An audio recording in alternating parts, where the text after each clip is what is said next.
Instagram അടിച്ചു പോകുന്ന സമയമല്ലേ ഇപ്പൊ എല്ലാവർക്കും കോമൺ ആയിട്ട് കാണുന്ന ഒരു കാര്യമാണ് അല്ലെ. ഇൻസ്റ്റാഗ്രാം അക്കൗണ്ട് പോവും, യൂട്യൂബ് പോവും, വാട്സപ്പ് പോവും, ഫേസ്ബുക്ക് പോവും, ഇനി ഗൂഗിൾ പേ, പേടിഎം അതിന്നൊക്കെ പൈസയും പോവും ഓട്ടോമാറ്റിക് ആയിട്ട്. ഇതെല്ലാം പോവണ്ടെന്നുണ്ടെങ്കിൽ ഈ സെറ്റിംഗ്സ് വേഗം തന്നെ ചെയ്തു വെച്ചോ. അല്ലാന്നുണ്ടെങ്കിൽ നിങ്ങളുടെ ഫോൺ കാരണം കൊണ്ട് തന്നെയാണ് ഇതെല്ലാം അടിച്ചു പോകുന്നത്.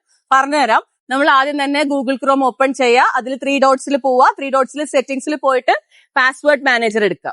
അതിൽ തന്നെ സെറ്റിംഗ്സ് ഉണ്ട്. ആ സെറ്റിംഗ്സ് എടുത്തു കഴിയുമ്പോൾ ഓഫർ ടു സേവ് പാസ്വേഡ്സ് എന്നുള്ള ഒരു ഓപ്ഷൻ കാണാം. അത് ഡിസേബിൾ ചെയ്യുക. പിന്നെ ഉള്ളത് ഓട്ടോ സൈൻ ഇൻ, അതും ഡിസേബിൾ ചെയ്യുക. പിന്നെ പാസ്വേഡ് അലേർട്സ്, ഈ 3 അങ്ങ് ഡിസേബിൾ ചെയ്തിട്ടേക്കുക. പിന്നെ നമ്മൾ ബാക്ക് പോയി കഴിഞ്ഞ് കഴിയുമ്പോൾ പേയ്മെന്റ് മെത്തേഡ്സ് എന്നുള്ള ഒരു ഓപ്ഷൻ കിട്ടും. ആ ഓപ്ഷനിൽ ക്ലിക്ക് ചെയ്യുമ്പോൾ അതിൽ ഫസ്റ്റ് 2 ഓപ്ഷൻസ് കാണാം. ആ 2 നിങ്ങൾ ഡിസേബിൾ ചെയ്തിട്ടേക്കുക. അപ്പൊ പിന്നെ ഈ പറഞ്ഞ പ്രശ്നങ്ങളൊന്നും നമുക്കുണ്ടാവില്ല. നമ്മുടെ ഈ അക്കൗണ്ടിലുള്ളത് ജീവിതം തന്നെ മാറ്റിമറിക്കുന്ന ഒരുപാട് യൂസ്ഫുൾ ആയിട്ടുള്ള വീഡിയോസ് ആണ്. അപ്പോ ഫോളോ ചെയ്യേണ്ടത് നിങ്ങളുടെ ആവശ്യമാണ്. ഫോളോ ചെയ്താൽ നിങ്ങൾക്ക് നല്ല രീതിയിൽ ഉപകാരപ്പെടും.